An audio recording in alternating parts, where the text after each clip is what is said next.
जब ख्वाजा गरीब नवाज रहमतुल्लाह अलैह अजमेर में पहुंचे तो उस वक्त वहां एक मंदिर था जो अजमेर का सबसे बड़ा मंदिर था और सिर्फ राजाओं और रानियों के लिए खास था। मंदिर के साथ ही एक तालाब था जिसका नाम अना सागर था। हिंदू उस तालाब के पानी को बहुत ही ज्यादा पवित्र यानी बरकत वाला मानते थे। उनका मानना था कि जो इस तालाब में नहा लेगा उसके गुनाह झड़ जाते हैं। कहते हैं इस मंदिर में रात को इतने चिराग जलते थे कि 3.5 मन तेल उन चिरागों में इस्तेमाल होते थे। आसपास के कई गांव मंदिर के नाम थे, यानी उन गांवों की आमदनी मंदिर पर खर्च होती थी। मंदिर में हजारों लोग रहते थे जिसका काम था आने वालों लोगों की देखभाल करना कि कौन सा खुदा बेटा देता है, कौन सा देवता सेहत और तंदुरुस्ती का मालिक है और किस मूर्ति की पूजा से दौलत मेहरबान होती है। ख्वाजा गरीब नवाज रहमतुल्लाह अलैह उस मंदिर में तशरीफ ले गए और आना सागर से कुछ फासले पर चटाई बिछाकर अपने मुरीदों के साथ बैठ गए। असर का वक्त होने वाला था, लिहाजा आप रहमतुल्लाह अलैह ने हजरत कुतुबुद्दीन बख्तियार काकी रहमतुल्लाह अलैह से अजान देने को कहा। कुफ्र शिर्क के गढ़ अजमेर में अल्लाह की वहदानियत पर मोहम्मद सल्लल्लाहु ताला अलैहि वसल्लम की रिसालत का यह पहला ऐलान था। वो लोग इस्लाम से मुकम्मल तौर पर वंचित थे, नहीं जानते थे कि इस्लाम क्या है। चुनांचे अजान की आवाज सुनकर वो हैरान हो गए और अपने घर से निकल आए। सब मुसाफिरों ने आना सागर के पानी से वजू किया और नमाज पढ़ना शुरू किया। सब हिंदू हैरान रह गए कि सब भगवान तो अंदर है, तो ये लोग आंगन में किस भगवान को सजदा कर रहे हैं। जब शाम हुई तो राजा के ऊंट जो दिन में चरने के लिए गए हुए थे अपने चरवाहों के साथ वापस आने लगे। इत्तेफाक से जहां हजरत ख्वाजा गरीब नवाज रहमतुल्लाह अलैह अपने साथियों के साथ बैठे थे, वो जगह राजा के ऊंटों के बैठने की जगह थी। चरवाहों ने हजरत ख्वाजा गरीब नवाज रहमतुल्लाह अलैह से कहा, उठो बाबा, ऊंटों के बैठने की जगह खाली करो। आप रहमतुल्लाह अलैह ने फरमाया, इतना बड़ा मैदान पड़ा है, ऊंट तो कहीं भी बैठ सकते हैं, क्यों मुसाफिरों को तंग करते हो। वो ना माने और मुसलसल इसरार करते रहे कि ऊंट इसी जगह बैठेंगे। फिर राजा के सिपाहियों ने बहुत बदतमीजी से कहा, ये राजा के ऊंटों की बैठने की जगह है और इधर राजा के ऊंट ही बैठेंगे, तुम लोग कहीं और अपना डेरा लगाओ। आखिर आप रहमतुल्लाह अलैह ने उठते हुए हजरत कुतुबुद्दीन से फरमाया, उठो कुतुबुद्दीन, ये कह रहे हैं कि ऊंटों की बैठने की जगह है तो चलो यहां ऊंट ही बैठे रहें। ये कहकर आप रहमतुल्लाह अलैह अपने साथियों समेत वहां से उठ गए। अगली सुबह जब राजा के सिपाही ऊंटों को चराने ले जाने के लिए ऊंटों को उठाना चाहा तो उन्हें पता चला कि ऊंट तो उठने के काबिल ही नहीं है। उन्होंने ऊंटों को मार मार कर जबरदस्ती उन्हें उठाना चाहा, लेकिन वो बैठे ही रहे। चरवाहे परेशान थे कि जो ऊंट उनके एक इशारे पर उठकर खड़े हो जाते थे। आज क्या हुआ है, क्यों नहीं उठ रहे हैं। आखिरकार उन्हें याद आया कि कल उस मुसाफिर फकीर ने कहा था कि चलो अब यहां ऊंट ही बैठे रहें। लोग जमा होना शुरू हो गए। कोई कह रहा था कि फकीर कोई काबिल जादूगर है और किसी ने सोचा कि वो कोई भगवान का अवतार है।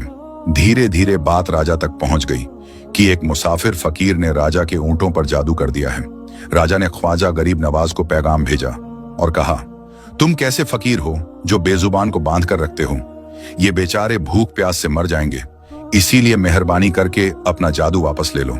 आप रहमतुल्लाह अलैह ने फरमाया, हम मुसलमान हैं और हम मुसलमान बद्दुआ नहीं दिया करते और ना ही जादू करते हैं। जाओ और कहो कि जिसके हुक्म से बैठे थे उसी के हुक्म से खड़े हो जाओ। तो अब जो जाकर उठाया तो ऊंट फौरन उठ गए। हिंदुओं की दिलचस्पी और मुसाफिरों में बढ़ने लगी। 5 वक्त अजान होती और नमाज अदा की जाती। आखिर राजा तक ये बात पहुंच गई कि कुछ फकीर हैं जो मुसलमान हैं, 5 वक्त अजान देते हैं और हमारे पवित्र तालाब को हाथ मुंह धोकर नापाक करते हैं, और तो और हमारे धर्म के खिलाफ बातें करते हैं। कहते हैं कि ये मूर्तियां पूजने के काबिल नहीं हैं, ये तो महेज पत्थर हैं, इसीलिए उन्हें यहां से उठाया जाना चाहिए। राजा ने फकीरों को पैगाम भिजवाया कि तुम लोग मांस गोश्त खाते हो, हमारे धर्म के खिलाफ बोलते हो, और तो और हमारे पाक तालाब को अपने हाथ डालकर नापाक करते हो, जो हम बर्दाश्त नहीं कर सकते, इसीलिए तुम लोग यहां से चले जाओ। आप रहमतुल्लाह अलैह ने फरमाया कि और भी तो इतनी दुनिया के लोग यहां आते हैं, हमारे पानी पीने से कौन सी कमी आ जाएगी। लेकिन वो कहने लगे कि वो सब हमारे धर्म के लोग हैं और तुम दूसरे धर्म के हो। आइंदा अगर तुम लोगों ने तालाब को नापाक किया ना, तो हम सख्ती से पेश आएंगे। आप रहमतुल्लाह अलैह ने हजरत कुतुबुद्दीन बख्तियार काकी रहमतुल्लाह अलैह से फरमाया, कुतुबुद्दीन शायद ये लोग आइंदा हमारे पानी लेने पर कोई फसाद बर्पा करेंगे। जाओ एक मस्कीजा पानी ले आओ, ताकि जरूरत के वक्त कुछ पानी तो मौजूद हो। लिहाजा हजरत कुतुबुद्दीन रहमतुल्लाह अलैह ने उनसे फरमाया, चलो हम मस्कीजा भर लेते हैं। वो इस शर्त पर मान गए कि तुम्हारा जिस्म पानी से छूना नहीं चाहिए। हजरत कुतुबुद्दीन रहमतुल्लाह अलैह तालाब के पास गए और मस्कीजा पानी में डुबो दिया। जब वो भर गया तो हजरत कुतुबुद्दीन रहमतुल्लाह अलैह ने वो मस्कीजा ऊपर खींच लिया। जैसे ही मस्कीजा पानी से बाहर आया, आना सागर का पूरा पानी मस्कीजे में आ गया था। आना सागर का पूरा पानी सूख गया। आना सागर का पानी सूखना ही था कि पूरे अजमेर में कोहराम मच गया और वो सब रो रहे थे कि जो हम गुनाहों की गठरियां लाते हैं और आना सागर में गुस्ल करके उनसे छुटकारा पा लेते हैं, अब हम गुनाहों का बोझ लिए किधर जाएंगे। सारे इलाके में खबर फैल गई कि मुसाफिर फकीर ने जादू के जोर से आना सागर को सुखा दिया है। राजा उस सूरत हाल से बहुत परेशान था। उसने अपने वजीरों को बुलाया। सबने यही कहा कि फकीर या तो कोई जादूगर है या फिर वाकई कोई कामिल फकीर है। साथ ही वो इस वजह से परेशान हुए कि अजमेर की रौनक तो थी ही आना सागर के दम से। उसी की वजह से लोग दूर दूर से अजमेर आते थे और अपना ईमान ताजा करके लौटते थे। आना सागर के सूख जाने से हिंदू धर्म के प्रचार को बहुत बड़ा धक्का लगा और ये बहुत तस्वीसनाक बात थी। आखिरकार तय किया गया कि फकीर से बात की जाए कि आखिर वो चाहता क्या है।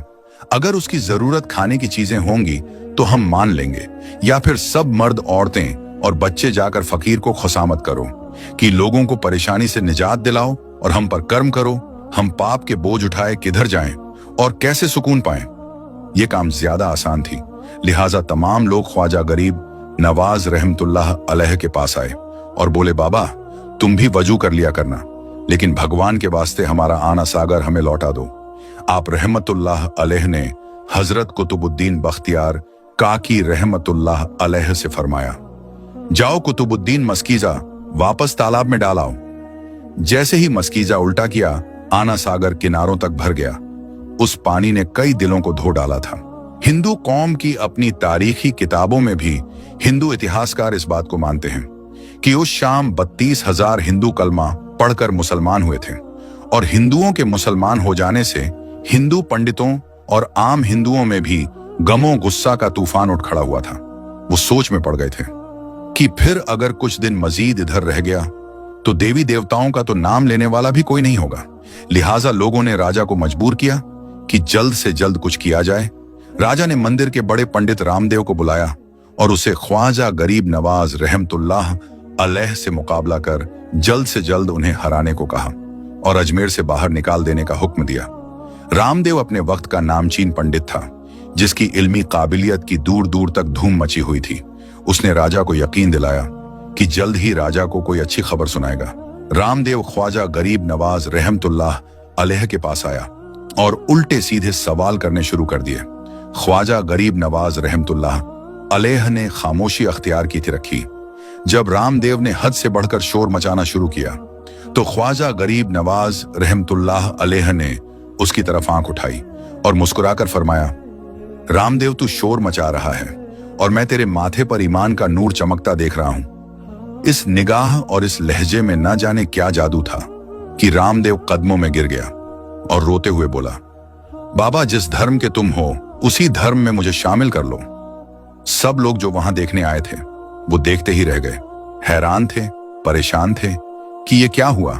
जो खरीदने आया था वो खुद बिक चुका था, जो जीतने आया था वो खुद हार चुका था।